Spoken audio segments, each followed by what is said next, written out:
grew up sewing a lot, and I also love the outdoors, so it was like a world where my passions could collide.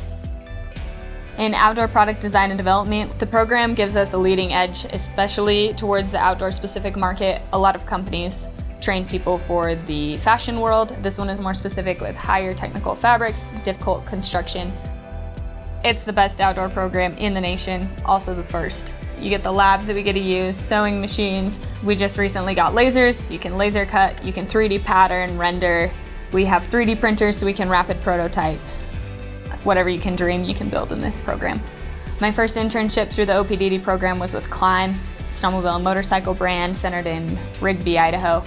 I was able to come on as an intern for the summer and be able to learn the whole process from start to finish of a developer.